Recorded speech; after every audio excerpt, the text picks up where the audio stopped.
تو لہٰذا اگر آپ کے پاس رجسٹرڈ بھی نمبر ہے اور کال آ رہی ہو تو پلیز ڈونٹ آنسر، جواب ہی نہ دیں، آپ کھولے ہی نہیں، کیونکہ جیسے ہی آپ سے کلک کریں گے آپ کسی ویب سائٹ پہ چلے جائیں گے جہاں پہ آپ انیسری انفارمیشن شیئر کرنے لگیں گے آٹومیٹیکلی.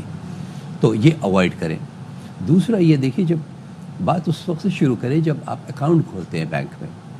سب سے پہلے تو دیکھیے اکاؤنٹ کھولتے وقت کوشش یہ کریے کہ آپ خود اپنا اکاؤنٹ اوپننگ فارم بھریں، آپ دوسرے کے حوالے نہ کریں اکاؤنٹ اوپننگ فارم. اور اس میں آپ کو جو سروسز چاہیے اس کو آپ خود اپنے ہاتھ سے ٹک کریے کہ مجھے اے ٹی ایم بھی چاہیے. لوگ جو ہیں وہ ریلائی کرتے ہیں بینک ایجنٹ. ریلائی کرنے والی بات نہیں ہے، اس میں کچھ چیزیں ٹک کرنے کی ضرورت ہوتی ہے کہ whether you want this channel to be open for you or not. آپ کو یہ سروس چاہیے یا نہیں چاہیے. اے ٹی ایم کی کون سی سروس؟ اے ٹی ایم ہوئی، انٹر بینک فنڈ ٹرانسفر ہوا، ای کامرس ہوا، یہ سارے لسٹڈ ہوتی ہیں وہاں پہ. اچھا، بہت سارے کسٹمرز کسی چیز کو ٹک کرتے ہی نہیں ہیں، لہٰذا جب فراڈ ہو جاتا ہے تو ہمیں دقت یہ ہوتی ہے پتہ کرنے کی کہ انہوں نے کانسنٹ دی بھی یا نہیں دی تھی بینک کو. یہ چینل کیوں کھول دیا گیا اس بیچارے معصوم کے لیے جسے کچھ آئیڈیا نہ ہو ای کامرس کے بارے میں. تو ہم بینکس کو وہاں پینلائز کرتے ہیں. ٹھیک ہے. اور فیصلے زیادہ تر کمپلیننٹ کے یہ ہوتے ہیں. امپورٹنٹ تھنگ از، ایک تو یہ کہ کال آنسر نہ کریں، دوسرے اگر او ٹی پی آ جائے تو اسے خدا را بتائیے نہیں، اور اپنی تفصیلات کسی کو بتانے کی ضرورت نہیں ہے. دیکھیے بینک کے جو انورڈ میسیجز آپ لوگوں کے پاس آتے ہیں نا، سارے کسٹمرز کے پاس آتے ہیں، انہیں کبھی کبھی پڑھ لیا کریں. بینکس کوشش کر رہے ہیں اویئرنیس کریٹ کرنے کی. جس کو ہم نہیں پڑھتے. رہی بات کمپلینٹس کے سلسلے میں یہ ہے کہ نوعیت ان کی جو ہے وہ اے ٹی ایم سے ریلیٹڈ ہے. اب اے ٹی ایم میں کئی طرح کے فراڈ ہوتے ہیں. سب سے پہلے تو یہ ہوتا ہے کہ آپ اے ٹی ایم کے اندر داخل ہوتے ہیں تو دیکھیے اس کے کچھ آداب ہیں، کچھ اصول ہیں، دنیا بھر میں ہوتے ہیں. آپ اے ٹی ایم میں جب داخل ہو تو دروازہ آپ نہ بند کریے. سب سے پہلے تو کہ اگر آپ یہ کہیں گے کہ لاک ٹوٹا ہوا تھا بند نہیں کر سکتے تو الرٹ رہیے کہ کوئی اور اندر داخل نہ ہو، کیونکہ جو آدمی داخل ہوگا وہ بہت ساری چیزیں کر سکتا ہے. مثلاً آپ ٹرانزیکشن کریں تو آپ کے پیچھے کھڑے ہو کے وہ آپ کا پن نمبر نوٹ کر لے گا اور کسی طرح آپ کا کارڈ حاصل کرنے کی کوشش کرے گا. ایک فوٹیج ہم نے دیکھی تھی جہاں پر کسٹمر پیسے نکال رہا ہے، پیچھے ایک صاحب کھڑے ہوئے ہیں، انہوں نے پن نمبر نوٹ کر لیا ان کا اور اس کے بعد ان کو ہلکے سے شولڈر سے دھکا دیا. اچھا. تو ان کا کارڈ جب گر گیا نیچے تو انہوں نے مدد کی اور کارڈ اٹھا کے ان کو جو دیا انہوں نے رکھ لیا اور کارڈ اس وقت اس نے سواپ کر لیا. Now you have the PIN number and you have the card. You're on a shopping spree. That's fraudulent activity, right? تو اس بات کا خاص خیال رکھیں کوئی اور نہ ہو. اچھا، ہوتا یہ کہ اگر اس میں کوئی قطار لگی ہوئی ہو اے ٹی ایم میں لوگوں کی اور وہ پیچھے سے آپ کو کہیں گے جلدی کریں، تیزی سے کریں، تو آپ نکل آئیے، آپ ویٹ کر لیجئے، پلیز ویٹ کر لیجئے، جلدی میں نہ کریں، جلدی میں نہ کریے. ٹھیک ہے. اچھا، دوسرا یہ ہوتا ہے کہ کبھی آپ نے کارڈ ڈالا وہ پھنس گیا. ہاں، یہ بہت ہوتا ہے. اب کارڈ یا تو ریئلی کیپچر ہوا ہے مشین سے یا کسی نے وہاں کچھ لگا دیا ہے جس کی وجہ سے وہ نکل نہیں رہا ہے. آپ جیسے ہی وہ چھوڑ کر جائیں گے تو وہ کارڈ نکال لے گا. کیا کرنا چاہیے اس وقت جب کارڈ پھنس جائے؟